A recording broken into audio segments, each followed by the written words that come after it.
Wow, look at Andre 3000 in the background. Nice. Oh yeah, we have Andre 3000. This is Cloud from Final Fantasy VII, and then Doc Hall. Oh hey, we're live by the way. Hey everybody, Jeff Kavanaugh here from 105.3 The Fan, along with my buddy Foots to King. So I rewatched the whole Cowboys Rams practice scrimmage situation, and so when I was done, I had a whole bunch of notes, and I was like, "What should I do now?" And I was like, "Oh, I should probably talk about it." And then Foots had tweeted me and been like, "Hey, why don't you go live and talk about it?" And I was like, "Oh, okay." And so here we are. It's Foots and I. Hey man, this is a different combination, but it's cool because I got a lot of thoughts too, and you're like a good point guard, so we could make this thing shake. What's your YouTube channel? Where do people go get you? Hit me on Twitter, the name that they see at Foots the King, and same on YouTube. YouTube is Cowboy Nation TV. There we go. Yeah.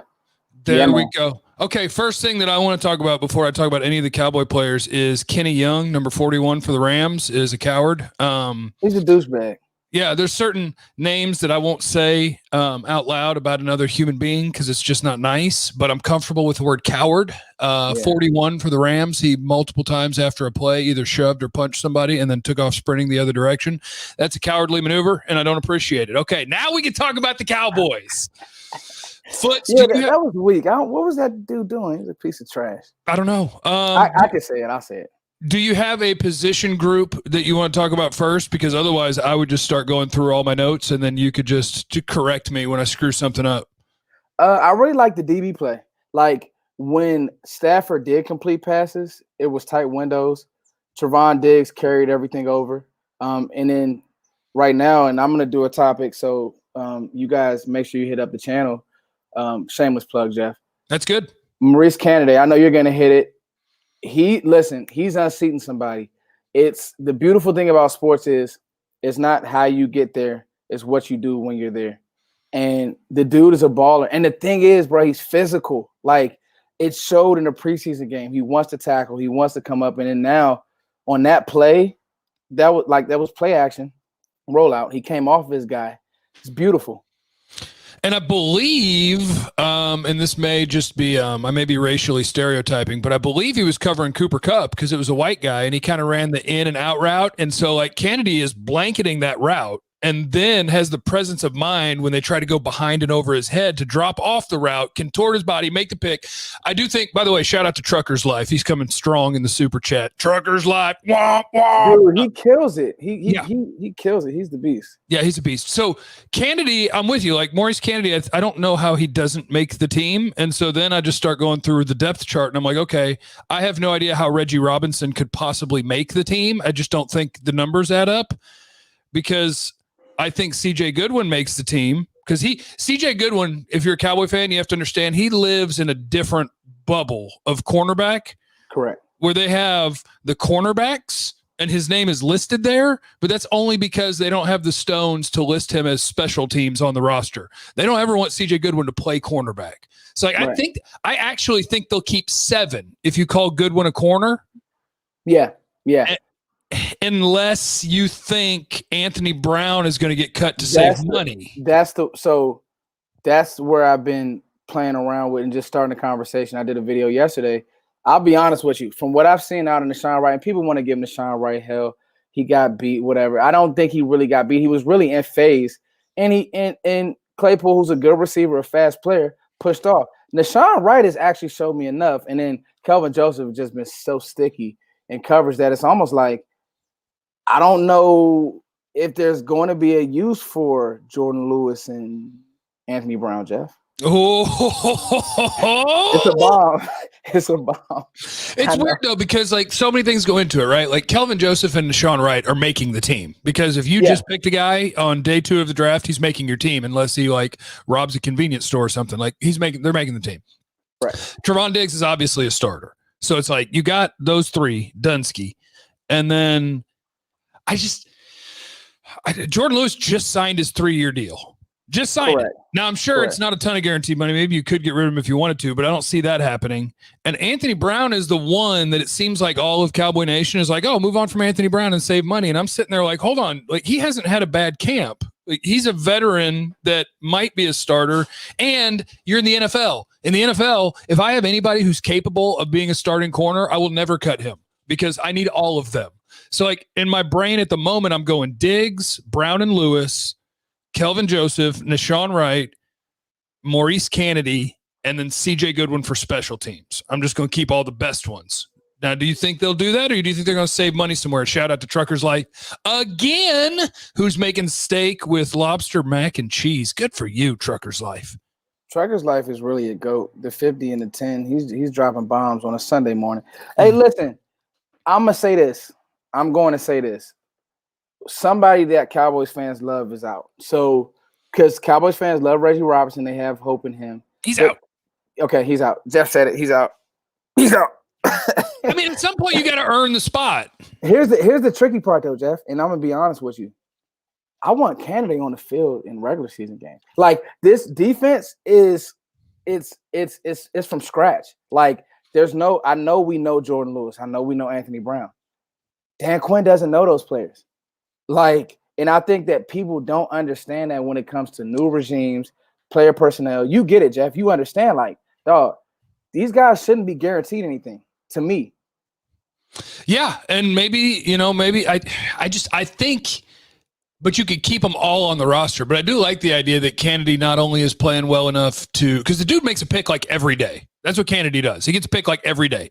And when Jordan Lewis got banged up and he was in there running with the ones as the slot guy, like, he's playing well. So Kennedy, we may not have thought it coming into camp, but that dude is playing to be a starter. Like, that's what he's doing. Now, his career arc is strange because he sat out last year, correct, Jeff? Yeah, he was a COVID opt-out. Okay, COVID opt-out.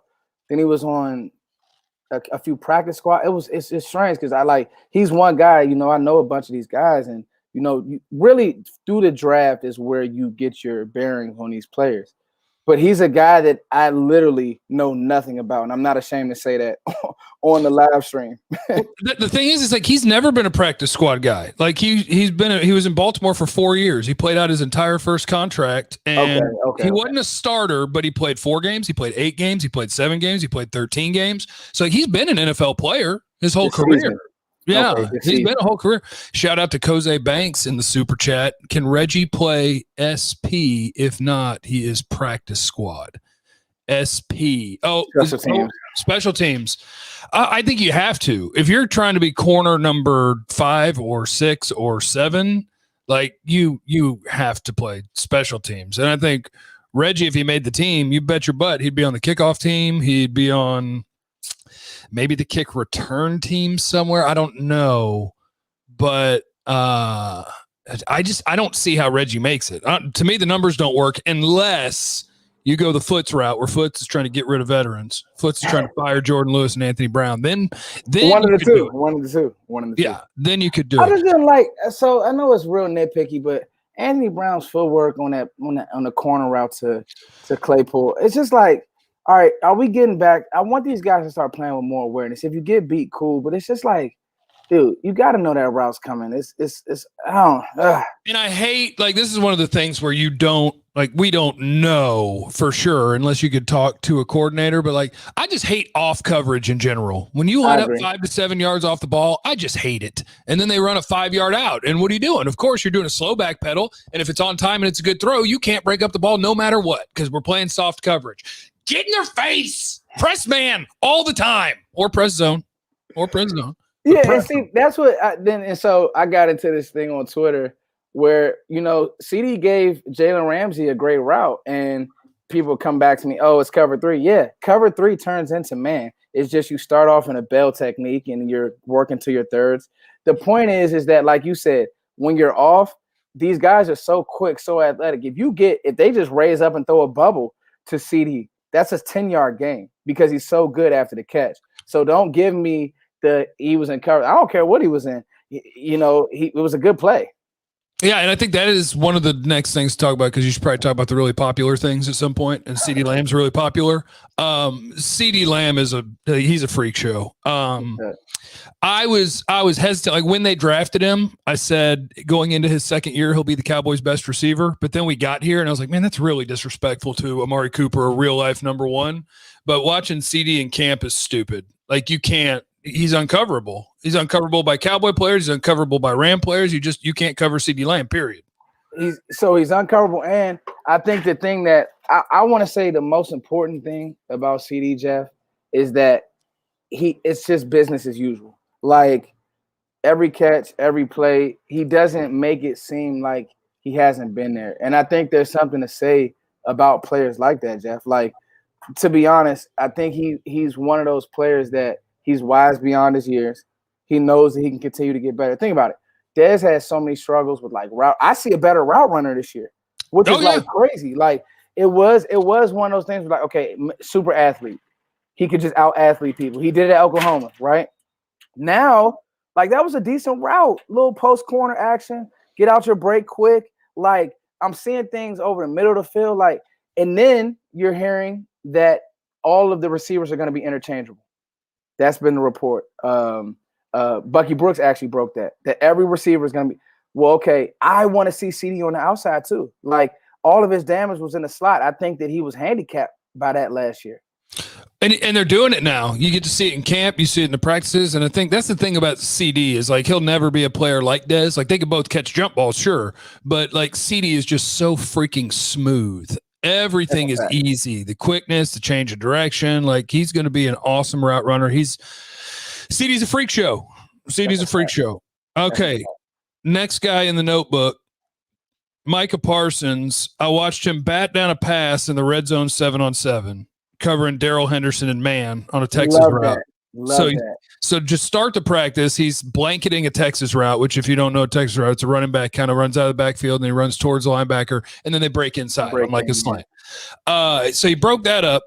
Then they're doing the third down 11-on-11 stuff and Micah Parsons gets a sack. And so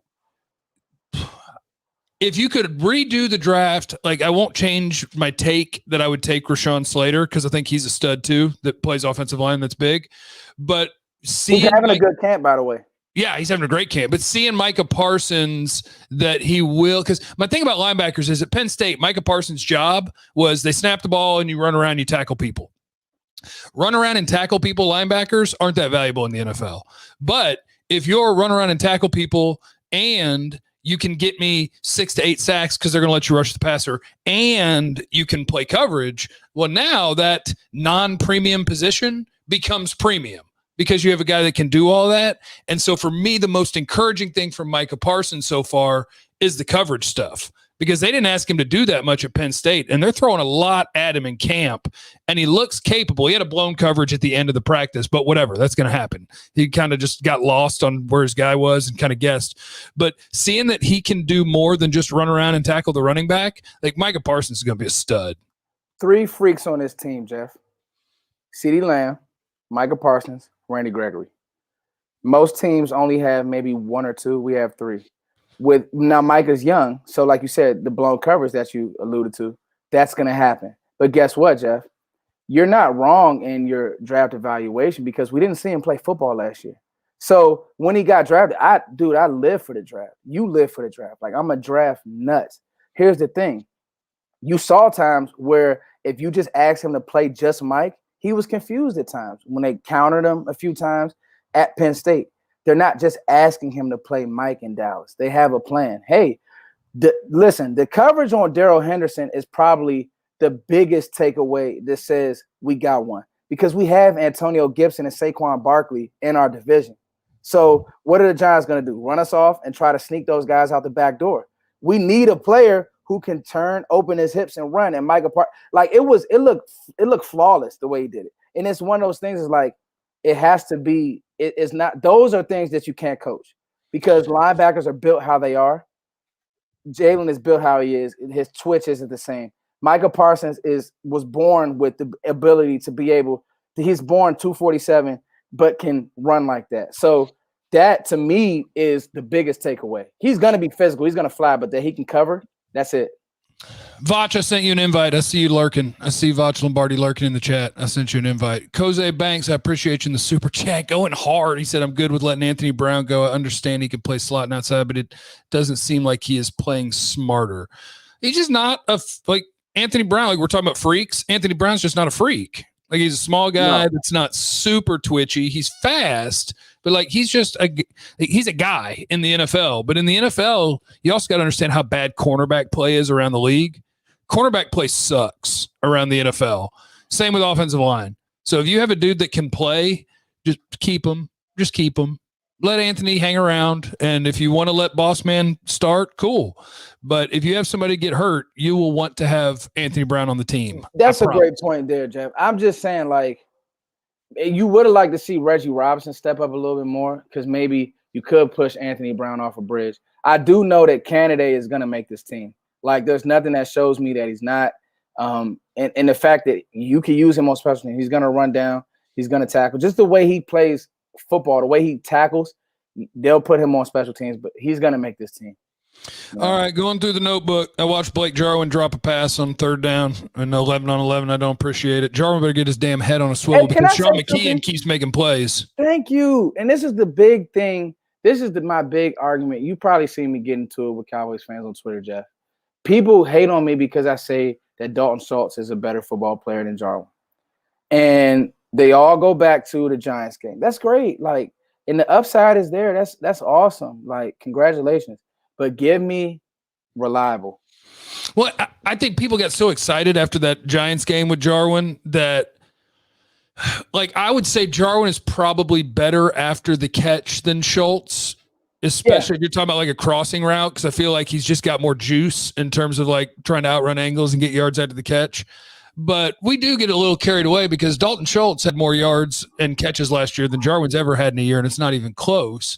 And my other thing about the tight ends is after that Giants game, I feel like people got really excited and people were like, oh, yeah, Blake Jarwin is a breakout player in the league. Like, you've got a great tight end. Here's what you got to know.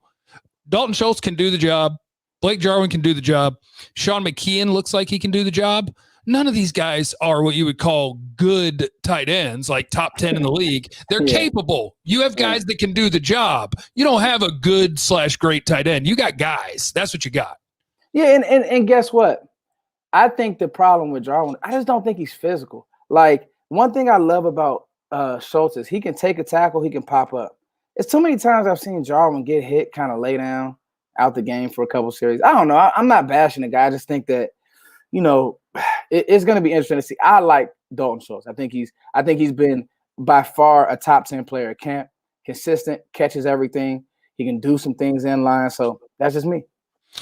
Okay, let's see. So Jarwin had a drop that made me mad. Here's my note about how it looks so easy for CeeDee, because I think it was one of the things you were talking about earlier when I just watched him. They were doing the third down, where the first team offense, you just say, hey, it's third down. There's the Rams first team defense. Here's our offense. And they threw him basically snap the ball and throw it to CeeDee. Yeah, and it's just effortless, foot in the ground, split between the two guys. Boom, you gain 10 yards. It's just life is easy for that dude. Now, here is the one thing that as a super insider, I'm a super insider. Oh, yeah. I don't know the answer to, but we can kick around a little bit. This Connor Williams lining up and taking snaps at center, it keeps happening. And Connor Williams, by the way, is the one guy on the Cowboys roster that gets disrespected entirely too much because he's not Zach Martin. But Connor Williams is the type of dude also that, like, you need those dudes on your team. That is a capable starting offensive lineman. But they keep giving him snaps at center, and I'm wondering, is this contingency plan for injury, or are they having a real-life competition where the coaching staff is trying to figure out who's better, Biotish or McGovern? And they're trying to figure out who are their best five, because that's a lot of snaps Connor Williams has been getting at center. Yeah, that's really interesting because coming into camp, Biotish is our guy, right? At center. But now you see it. Is it okay, if something happens, maybe it's Connor Williams, he's in there. But did Biotish play some guard? I don't know if that's even a thing. I don't think so. Yeah, I know McGovern, they're saying it, and he looks like he's playing better at guard. He's strong. But I'll tell you this, man, for all the flag that Connor Williams get, and I've given him a lot, especially like with strength, I think he did a great job against Aaron Donald yesterday. Like, I think he had some great reps on the other guys as well. And that Rams D line, those aren't slouches over there. So he's trending up. Whatever that means, I don't know. But he trended. Yeah. That's the weird thing about Connor Williams, because you're right? If you study the players, Connor Williams' weakness would be power. But at the same time, in a real-life game and then again in a practice, Connor Williams handles Aaron Donald really well. Yeah. That's Aaron effing Donald. And like, Connor will get run over by some randoms, but you line him up against Aaron Donald, and he's like, oh, yeah, I got you, no problem. And I'm like, what the hell are you, Connor Williams? Like, what is happening? What's going on? He fought him, and he didn't get beat up. Like, I loved it. My random guy that I've really liked in camp that keeps catching my eye, and he did it again today. They ran a little play action boot to the right in the team red zone against the Rams defense and throw it to Rico Dowdle, touchdown. Rico Dowdle is an NFL player. That dude, he's going to make the team. He'll be the third running back. But like Rico Dowdle, he's a real life 53-man, 46-man active on game day. Like, that's a real life player. I like the words you use, juice. I see juice when he runs the ball. Not the biggest, not the fastest, but he's going to hit the hole. He's going to get off tackle. He's going to hit the run where it's supposed to be hit. And so that's the biggest thing that I look at with running backs now. Zeke is at that point in his career where he can kind of dance a little bit while the hole develops. I've seen that he tries to do a little bit of that with his run style because he's been in the league for so long. Rico, you can't do that. But Rico knows, hey, I'm going to get what I can get. I'm going to get this tough 3, this tough 4. And you need guys like that on your team. If there's injury to Pollard or Zeke, I think he can come in and sneak you through a few games. Shout out to Trucker's Life one more time. 10 more in the super chat. Connor showed he has some dog in him. Quickly followed by Vach Lombardi saying Connor is the Brett Maher of guards. Vach, I mean, if you got takes, you know, the link is in your DMs. You can man up or you can keep firing shots from the stand, sir. Mike Jacobs in the super. Do you think we're watching waiver wire for D tackles? I don't. No, the D tackles are on the team. The D tackles are the one guy that I think I thought he was a jobber when he came in. And you don't have, again, this is going back to the tight end thing with the Cowboys. The Cowboys don't have good NFL defensive tackles, but they got a bunch of bodies that are either real life NFL rotational players or really young players that are, you know, heading that way. Like Carlos Watkins is better than I gave him credit for when they signed. He had a nice bull rush today, ran right down the middle of, I think, the left guard for a sack. He's better than I give him credit for. He's not a good, like, starting NFL D tackle, but he can play NFL snaps. Neville Gallimore looks good in camp. Brett Urban is here. Osu Odigizua is picked in the first 3 rounds. Remember my rules. That means you make the team. Like, they got bodies at D tackle. I don't think they're looking. I think they'd be more likely to look for an edge on the waiver wire than a D tackle.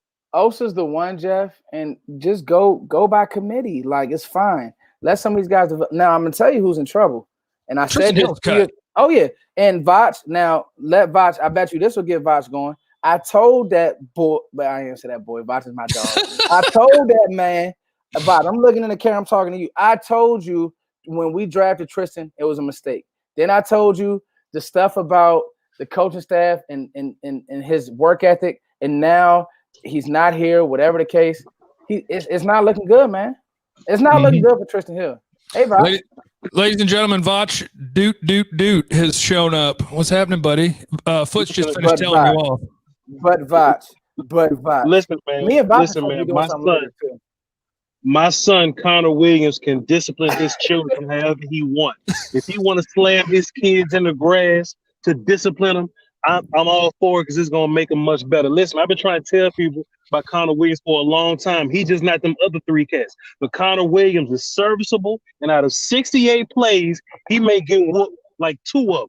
And he only gets whooped by like Aaron Donald or like Grady Jarrett. No, not Aaron Donald. He handles Aaron Donald. Okay, pardon me. Like in Donald by Jaron Reed or something like that. Even if you look at the 2018 playoff game, he handled Connor Williams. Joe Looney was the one that got picked up by Ndamukong Suh and dropped on top of Zeke, man. Y'all got to stop hating on Connor Williams, man. But, you know, just in terms like camp yesterday, man, the practice yesterday, bro, I know it's just practice. But if you compartmentalize just the small things that we was able to see, like I hope politics don't turn into candidate not getting his real shot. You know what I mean? Like I hope politics don't turn into Tony and Rico not getting involved at the running back spot. I hope politics don't get involved. And you know what I mean? I just hope it don't get bad for us, man, because it's looking like we're going to beat the shit out of everybody, man. And that's just how I feel, man. Hey, Voch, I said something. I said, I don't want Canada to make the team. I want Canada to play. Sure. You know? Start, Foots. Start. Because like, honestly, he showed me a lot, Jeff.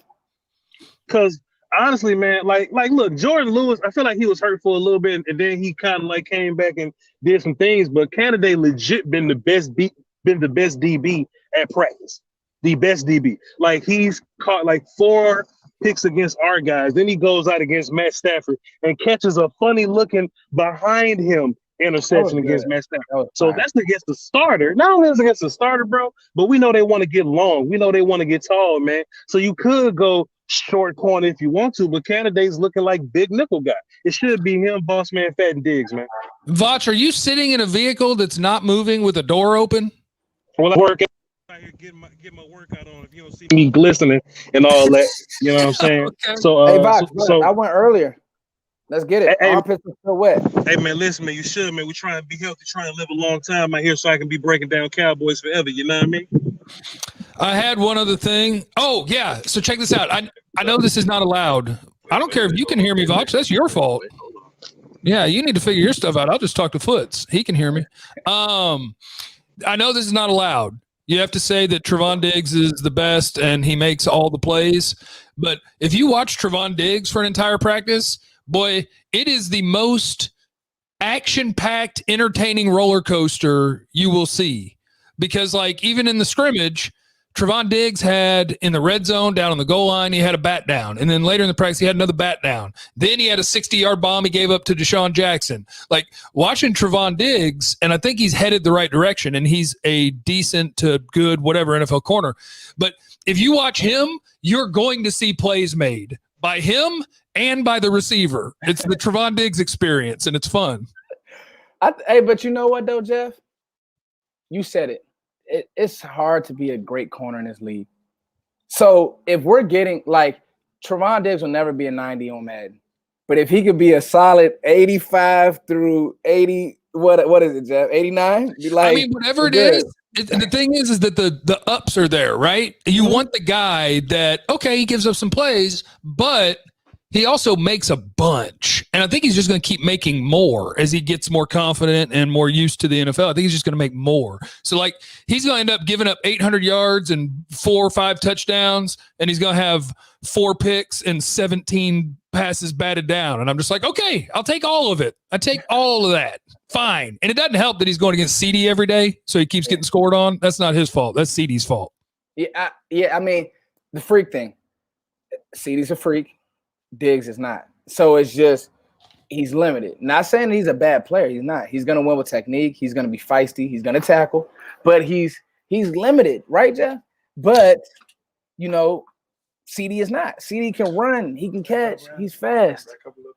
You know? Yeah, Diggs is a good, smart player, but he's not a freak show. I think Foots just got grounded. Oh, no. My dad's he's grilling some food. No. Oh, he said, can you get the hell out of the way so I can flip these burgers, sir? I love how Voch is Foots today. Voch hey, look, I've been on my best. I've been locked in, man. You know? Voch lost connection, couldn't hear, and then was in the car. Voch went full Foots today, and it was glorious. I don't have anything else. So if you got anything else you want to talk about, that's great. If not, I'm just going to hit the button. Oh, hold on. We got a super chat from Dill. I got 5 on Diggs locking up Evans and getting a pick on Tom in the second half of the first game. Screenshot this. It was written. I tell you what, that's the kind of guy you want Diggs to cover. You want Diggs to cover the big, not like Evans is fast. Evans is not twitchy. Like Trevon Diggs, I think, is good against both Tampa Bay receivers, really. I don't want him covering Antonio Brown type, but you put him on Godwin or Evans, dudes where it's going to be a fist fight, you want Trevon Diggs there. Oh, he'll win a fist fight. He ain't backing down from nothing. I just want to say, Jeff, man, thanks for having me on real quick, Jeff. I like the way Gilbert looked yesterday. He looked good. I was looking for him. Okay, it's time for you to push the ball down the field a little bit. It's time for you to take some shots. He hit CeeDee on the post. I love his fade game. Like, he can throw the fade. So if anything does happen, I feel like he can get you through a game or two, and he's starting to grow a little bit. These flies are killing me, Jeff. So, but anyway, I love the way that Gilbert played yesterday. I really, really do. Yeah, he was ripping it. And Gallup scored a couple times. CeeDee scored a couple times. Dowdle scored. Like, they scored a bunch of damn touchdowns when they did the red zone work. Shout out to Formula swinging through for the pool fund in the super chat. That's my guy, Formula. I appreciate you. It's lit, Jeff. 720, 770 watching. Wow. Is that good? Hi, everybody. Oh, you're the GOAT, dude. Well, he said, did Jeff have any concern for Dak's shoulder? Not yet, but I tell you what, it's creeping up. McCarthy screwed this whole damn thing up by saying 2 to 3 days. That's who screwed this up. Just say his shoulder/back is sore, and we're going to give him, it doesn't matter for 30-something days, so we don't give a crap. He's going to take off a week or two. But I know Dak's plan was to play in the Houston game. That was his plan. So if that doesn't happen, and if I don't see him throwing football at all this week, yeah, I get concerned when my quarterback's throwing arm hurts. Yeah, I get a little concerned. Yeah, I don't know why McCarthy put a timetable on it if he didn't know. I think if Dak had to play a game, he would play the game, Jeff. They're being overly cautious. I get it. They got needles for this stuff, Foots. They got needles for this. Yeah. Shoot them up, man. As long as it's not a torn rotator cuff, because I got a cortisone in there and it did not help enough. So just don't let it be that, okay? Alarcon, by the way, yes, Alarcon is actually the offensive lineman that I thought surprisingly, because he's like the exempt roster spot international pathway guy. I assumed like maybe like never going to be good enough for the NFL. Dude's making progress. Oh, Alarcon, yeah. He looked good in the one-on-ones yesterday. He's making some progress. Oh, yeah. Oh, yeah. All right, I'm done. Foots, I appreciate you. You're a beast. Hit me up on Twitter, guys. I'm gonna put my Twitter in the joint. Thank you, Jeff. I'm gonna steal some of your followers if you don't mind, Jeff. Yeah, I wish you would. Yeah, it's a collaborative effort. Gang, gang. Justin Newman said, I appreciate y'all's work and hit us with the super chat. Thank you. Did you know Kennedy before camp? I knew him, but I didn't know that he was good, and he looks good. All right. It's over. I appreciate everybody. Oh, by the way, I think I still got the promo code on Underdog Fantasy. Use Jeff C. If you like the best ball stuff, try to win $1 million, whatever. Use the code Jeff C. When you sign up, you get 25 extra bucks at Underdog Fantasy. Get the app or go to the website, whatever. Remember, you have no idea what anyone's going through. So be cool to everybody. I messed up the word through. You have no idea what anybody's going through. That's it, Jeff. So be cool to everybody. I love you. Bye.